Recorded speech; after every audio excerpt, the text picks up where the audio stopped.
جانے دو عالم صلی اللہ علیہ وآلہ وسلم کے گیسوئے پاک کیسے تھے؟ اعلیٰ حضرت جانے دو عالم کے گیسوؤں کو ابر رحمت کا ٹکڑا قرار دیتے ہوئے جب سلام پیش کرتے ہیں تو کیا خوبصورت کہتے ہیں، وہ کرم کی گٹا گیسوئے مشک سا لکائے ابر رحمت پہ لاکھوں سلام۔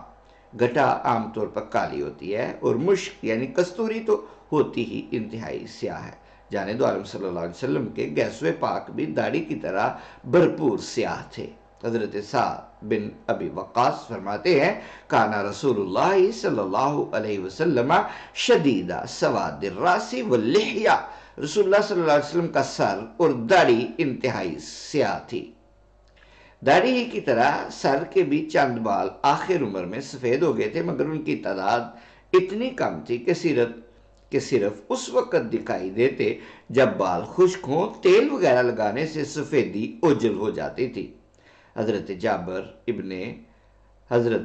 جابر ابن سامورہ سے کسی نے پوچھا حل کان فی شعر رسول اللہ شیبن، کیا رسول اللہ صلی اللہ علیہ وسلم کے بالوں میں سفیدی پائی جاتی تھی؟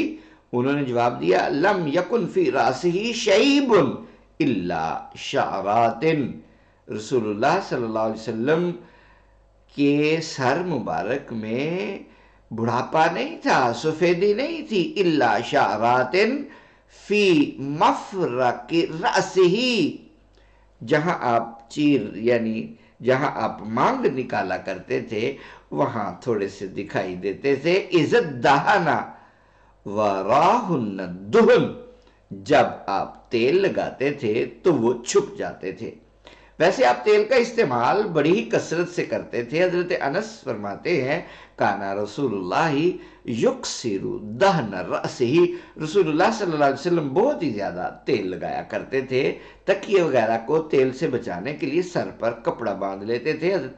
حضرت انس بیان کرتے ہیں کانا رسول اللہ یکسر التکنع بثوبہ حتی کأن ثوبہ ثوب زیات، رسول اللہ صلی اللہ علیہ وسلم سر پر کپڑا لپیٹ لیتے تھے اور کثرت سے تیل استعمال کرنے کی وجہ سے وہ اس طرح چکنا چکنا سا نظر آتا تھا جیسے تیل کا کام کرنے والوں کا کپڑا ہوتا ہے۔ جانے دو عالم کے بال ساخت کے اعتبار سے نہ تو بہت گنگریالے تھے نہ بہت سیدھے، بلکہ ہلکے ہلکے خمدار تھے یا خمدار کہہ لیں۔ حضرت انس فرماتے ہیں لا رجل بسطن ولا جعد قطتن، نہ بالکل سیدھے نہ زیادہ خم والے تھے۔ جب آپ کنگھی کرتے تو کنڈل کھل جاتے تھے، اللہ اکبر، اور زلفیں پہلے سے لمبی دکھائی دینے لگتی، بعد میں پھر سکڑ جاتی۔ اسی وجہ سے احادیث میں آپ کے بالوں کی لمبائی میں اختلاف پایا جاتا ہے۔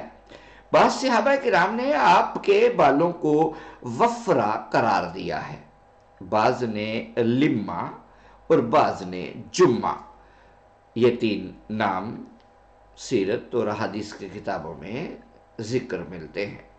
وفرا ان بالوں کو کہا جاتا ہے جو کانوں کی لو تک ہوں، لما وہ جو لو سے تھوڑے نیچے ہوں، اور جمعہ کندھوں تک پہنچ جانے والے بالوں کو کہا جاتا ہے۔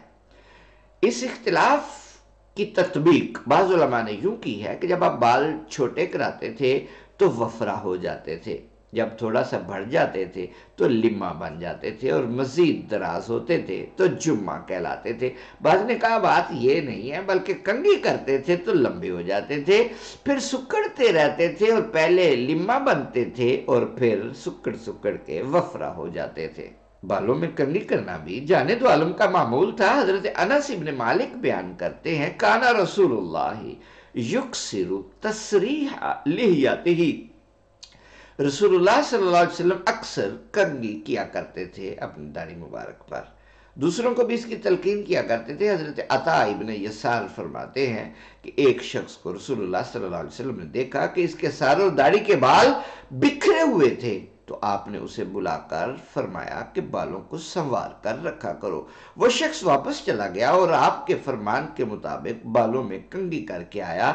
آپ نے اسے دیکھ کر فرمایا الیس ھذا خیرا من ان یاتی احدکم وہو سائر الراس، کیا یہ بہتر نہیں ہے بنسبت اس کے کہ کوئی پراگندہ بالوں کے ساتھ آئے۔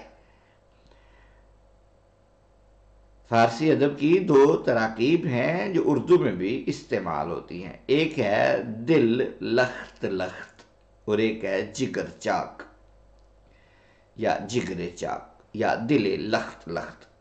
لخت ٹکڑے کو کہتے ہیں، دل لخت لخت اس دل کو کہا جاتا ہے جو غم و اندوہ سے ٹکڑے ٹکڑے ہو گیا ہو، اور جگر چاک سے مراد وہ شخص ہے جس کا صدمات کی وجہ سے کلیجہ شک ہو گیا ہو۔ کنگھی کے دندانے بھی عاشق کے دل و جگر کی طرح لخت لخت اور چاک شدہ ہوتے ہیں، مگر جب آدمی کنگھی کرتا ہے تو درمیان میں بال آ جانے کی وجہ سے دندانوں کے ٹکڑے ایک دوسرے سے جڑ جاتے ہیں، پہلے فاصلہ ہوتا ہے، جڑ جاتے ہیں اور ان کے چاک سل جاتے ہیں۔ اس مناسبت سے اعلیٰ حضرت بریلوی نے جاند عالم کی کنگھی پر جو دلکشا اور انوکھا سلام پیش کیا ہے، یہ بات اس لیے کی کہ یہ آپ کو سمجھ نہیں آنی تھی۔ کہتے ہیں لخت لختے دلے ہر جگر چاک سے، لخت لختے دلے ہر جگر چاک سے، شانہ کرنے کی حالت پہ لاکھوں سلام۔ یعنی شدت صدمات سے جس شخص کا جگر چاک ہو چکا ہو، اس کے دل کے ہر ٹکڑے کی جانب سے آپ کے شانہ کرنے کی حالت پہ لاکھوں سلام، کیونکہ یہ منظر دیکھ کر اسے یقین ہو جاتا ہے کہ میرے دل کے ٹکڑے جوڑنے اور جگر کا چاک سینے کا اہتمام ہو رہا ہے۔ جس چیز کے بارے میں کوئی صریح حکم نہ ہو، اس میں جاند عالم مشرکین کی بنسبت اہل کتاب کی موافقت کرنا زیادہ پسند کرتے تھے، اور مشرکین مانگ نکالا کرتے تھے جبکہ اہل کتاب نہیں نکالتے تھے۔ اس لیے ابتدا میں آپ بھی اہل کتاب کی طرح مانگ نکالنے سے گریز کیا کرتے تھے۔ بعد میں شاید اس وقت جب مشرکین کا زور ٹوٹ چکا تھا اور ان کی موافقت کا اشتباہ نہیں رہا تھا، آپ نے مانگ نکالنا شروع کر دیا۔ بہرحال یہ دونوں عمل سنت ہے، یعنی مانگ نکالنا بھی اور نہ نکالنا بھی، البتہ آخری عمل ہونے کی وجہ سے مانگ نکالنا افضل ہے۔ اعلیٰ حضرت فرماتے ہیں لیلۃ القدر میں مطلع الفجر حق۔ کیا کلام ہے! لیلۃ القدر یعنی یہ ایسی تشبیہات ہیں اس خوبصورت شعر میں، تھوڑی سی وضاحت کروں گا تو آپ کو لطف آئے گا۔ شعر کو سمجھنا کوئی آسان نہیں ہے۔ لیلۃ القدر میں مطلع الفجر حق، مانگ کی استقامت پہ لاکھوں سلام۔ کہنا تو یہ چاہتے ہیں کہ آپ کی زلفیں رات کی طرح کالی تھی، مگر عام رات کے ساتھ تشبیہ دینا مناسب نہیں سمجھا، اس لیے مقدس رات یعنی لیلۃ القدر سے تشبیہ دی ہے۔ کیا محبت ہے! اور ان زلفوں میں تابندہ و درخشاں مانگ کو حتی مطلع الفجر قرار دیا ہے، یعنی وہ سیدھی اور استقامت والی مانگ بالوں کی سیاہی میں یوں دمکتی تھی جیسے لیلۃ القدر میں فجر طلوع ہو رہی ہو۔ سبحان اللہ! اس خوش ذوقی اور لطافت کا کیا کہنا۔ کنگھی کرتے وقت آئینہ دیکھنا بھی آپ کا معمول تھا۔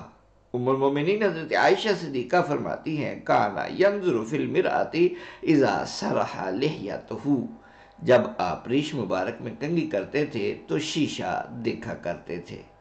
بالوں میں خوشبو بھی استعمال فرمایا کرتے تھے۔ ام المومنین حضرت عائشہ صدیقہ ہی بیان کرتی ہیں کہ میں آپ کو اتنی خوشبو لگایا کرتی تھی کہ آپ کی مانگ میں خوشبو کا نشان صاف دکھائی دیتا تھا۔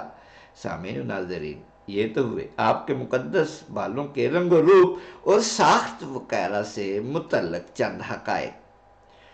مناسب معلوم ہوتا ہے کہ آپ کے بالوں سے متعلق چند مزید باتیں جو شاہکار ربوبیت کے حوالے سے ہیں پیش کر دی جائیں۔